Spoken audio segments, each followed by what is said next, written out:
सलामुन अला इबादिहिल्लज़ीना इस्तफ़ा अम्मा बाद फ़अऊज़ु बिल्लाहि मिनश्शैतानिर्रजीम बिस्मिल्लाहिर्रहमानिर्रहीम व तरकना बअज़हुम यौमइज़िन यमूजु फ़ी बअज़िन व नुफ़िख़ फ़िस्सूरि फ़जमअनाहुम जमआ। सुब्हान रब्बिक रब्बिल इज़्ज़ति अम्मा यसिफ़ून व सलामुन अलल मुरसलीन वल्हम्दुलिल्लाहि रब्बिल आलमीन। अल्लाहुम्मा सल्लि अला सय्यिदिना मुहम्मदिन व अला आलि सय्यिदिना मुहम्मदिन व बारिक व सल्लिम। अल्लाहुम्मा सल्लि अला सय्यिदिना मुहम्मदिन व अला आलि सय्यिदिना मुहम्मदिन व बारिक व सल्लिम। अल्लाहुम्मा सल्लि अला सय्यिदिना मुहम्मदिन व अला आलि सय्यिदिना मुहम्मदिन व बारिक व सल्लिम। याजूज ऐं माजूज जो तज़किरो गुज़िरियल ॾींहं में थियो।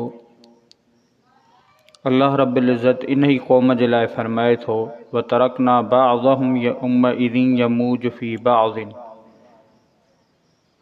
छॾींदासीं असां उन ॾींहुं इन्हनि मां कुझु खे कुझु जे मथां लेटंदे व नुफ़िख़ फ़िस्सूर ऐं सूर फूकी वेंदी फ़जमअनाहुम जमआ, पोइ गॾु कंदासीं असां इन्हनि सभिनी खे। क़यामत जे ॾींहं ते इहो ऐन टाइम हूंदो जंहिं वक़्तु याजूज ऐं माजूज छिड़विछिड़ हूंदा, पूरी दुनिया जे मथां घुमंदा फिरंदा वतंदा। ऐं अल्लाह ताला फ़रमाए थो इहो ई क़यामत जो ॾींहुं हूंदो जंहिं ॾींहुं सूर फूकी वेंदी। सभिनी खे मुसलमाननि खे ख़बर आहे त ॿ आवाज़ पैदा थींदा। पहिरियों आवाज़ पैदा थींदो जंहिं बि शइ में अल्लाह ताला साहु विधो आहे उन जो साहु निकिरी वेंदो, ऐं ॿियो आवाज़ पैदा थींदो जंहिंसां वरी इहे सभु ज़िंदा थींदा। इन खे अरबीअ में सूर चइबो आहे। अल्लाह ताला फ़रमाए थो व अरज़ना जहन्नम यौमइज़िन लिल काफ़िरीन अर्ज़ा, ऐं पेश कंदासीं जहन्नम खे उन ॾींहुं काफ़िरनि जे लाइ साम्हूं। कहिड़नि काफ़िरनि जे लाइ? अल्लज़ीन कानत आयुनुहुम फ़ी ग़िताइन अन ज़िक्री, उहे काफ़िर जंहिंजूं अखियूं परदे में हुयूं असांजे ज़िक्र खां। व कानू ला यस्ततीअऊन समआ, ऐं उहे ॿुधण जी ताक़त न रखंदा हुआ। अल्लाह ताला फ़रमाए थो क़यामत जे ॾींहुं असां काफ़िरनि जे साम्हूं जहन्नम पेश कंदासीं। उन्हनि काफ़िरनि जूं अल्लाह ताला फ़रमाए थो ॿ निशानियूं आहिनि। हिकु उहे काफ़िर जंहिंजूं अखियूं असांजे ज़िक्र खां परदे में हुयूं। ॿी निशानी जेके ॿुधण जी ताक़त न रखंदा हुआ। ज़ाहिरी तौर ते ॾिठो वञे त कंहिं काफ़िर जे अखियुनि जे मथां असां परदा बि न आहिनि ॾिठा। ऐं जीअं मुसलमान ॿोड़ा हूंदा आहिनि, कुझु ॿुधी सघंदा आहिनि, कुझु न ॿुधी सघंदा आहिनि, इन काफ़िरनि में बि को ॿोड़ो हूंदो, बाक़ी सभिनी जा कन सही आहिनि। छा मुराद आहे त जंहिंजूं अखियूं परदे में आहिनि असांजे ज़िक्र खां। ज़ाहिरी तौर ते कन जो कमु सिर्फ़ु ॿुधणु आहे, ज़ाहिरी तौर ते अखि जो कमु सिर्फ़ु ॾिसणु आहे, पर मुसलमान ऐं काफ़िर जे ॿुधण ऐं ॾिसण में फ़र्क़ु आहे। काफ़िर सिर्फ़ु ज़ाहिरी तौर ते ॾिसंदो आहे, उन मां इबरत हासिलु नाहे कंदो, पंहिंजे अल्लाह खे यादि नाहे कंदो, दुनिया खे इंजॉय कंदो आहे। दुनिया मां दुनिया जो ई सहूलत ऐं सुख वठण जी कोशिशि कंदो आहे। पर मुसलमान जेको हुजे, जंहिंजो अल्लाह ते ईमान हुजे, उहो दुनिया खे इबरत जी निगाह सां ॾिसंदो आहे। ऐं काफ़िर जो ॿुधणु सिर्फ़ु ॿुधणु हूंदो आहे कननि ताईं। मुसलमान ॿुधंदो बि आहे, उन जो दिलि ते असर बि महसूसु कंदो आहे, ऐं जेकॾहिं गम वारी शइ ॿुधई उन ते ग़मगीन बि थींदो आहे, ख़ुशीअ वारी शइ ॿुधई ख़ुशीअ जो इज़हार बि कंदो आहे, ऐं अमल वारी जेकॾहिं उनखे का ॻाल्हि ॿुधण में आई त उन ते अमल बि कंदो आहे। त अल्लाह ताला फ़रमाए थो उहे काफ़िर जंहिंजूं अखियूं परदे में हिन मुंहिंजे ज़िक्र खां, याने काफ़िर ॾिसंदा त वतन था पर मां अल्लाह खे यादि नथा कनि, इबरत हासिलु नथा कनि, इन्हनि जे आॾो बि जहन्नम ईंदो। ऐं उहे जेके ॿुधनि त अथा पर ॿुधण मां बि को सबक़ु हासिलु नथा कनि, इन्हनि जे आॾो बि जहन्नम पेश थींदो। ॾिठो वञे त घणी गफ़लत जे करे अॼुकल्ह इहे ॿई निशानियूं त असां मुसलमाननि में मौजूदु आहिनि।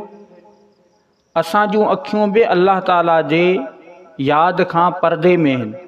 उन जी निशानी छा आहे जेकॾहिं असांजे घर मां पाड़े मां जनाज़ो गुज़रियो, असांजे अखियुनि जे आॾो गुज़री वियो, असां पाण उन जनाज़े में शिरकत कई, को मुसलमान उन मां इबरत हासिलु करण जे लाइ तयारु नाहे जो थोरी देरि लाइ सोचे त इहो जनाज़ो ख़ुदि मुंहिंजो बि ईअं ई थी सघे थो, कुझु ॾींहंनि खां बाद, कुझु सालनि खां बाद, कुझु हफ़्तनि खां बाद ईअं ई मूंखे वेंझारे सेंझारे खणी ईंदा ऐं मिटीअ जे हवाले करे ईंदा, त मां कहिड़ी तयारी कई आहे, कहिड़ा कहिड़ा अमाल मूंखे करणु घुरिजनि।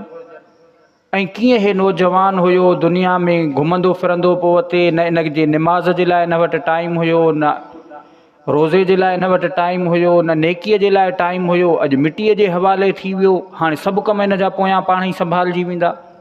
मूंखे बि दुनिया ईअं ई धोखे में रखियो आहे, हर कमु मां दुनिया जे लाइ थो कयां, दीन जो कोई कमु कयां ई नथो। इहो आहे इबरत जो ॾिसणु।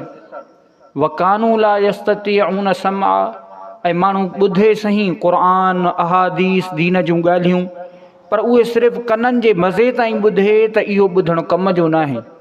ॿुधे बि, सिखे बि, दिलि में नदामत बि पैदा करे, अमल जी कोशिशि बि करे, पोइ इहो ॿुधणु कम जो आहे। ॾिठो वञे त अॼुकल्ह असां मुस्लमान बि सॾरायूं था ऐं हिकिड़ो काफ़िर जो आज़ान ॿुधणु आहे, ॿियो असां मुस्लमाननि जो आज़ान ॿुधणु आहे।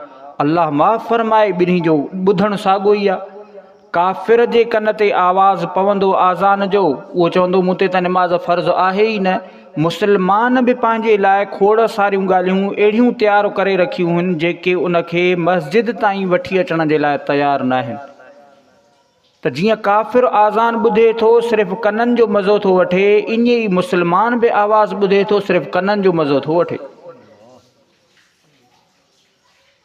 इहो आहे वकानू ला यस्ततिऊन समा, याने कननि ताईं ॻाल्हि पहुचे सही पर ॿुधी अणॿुधी करे छॾे।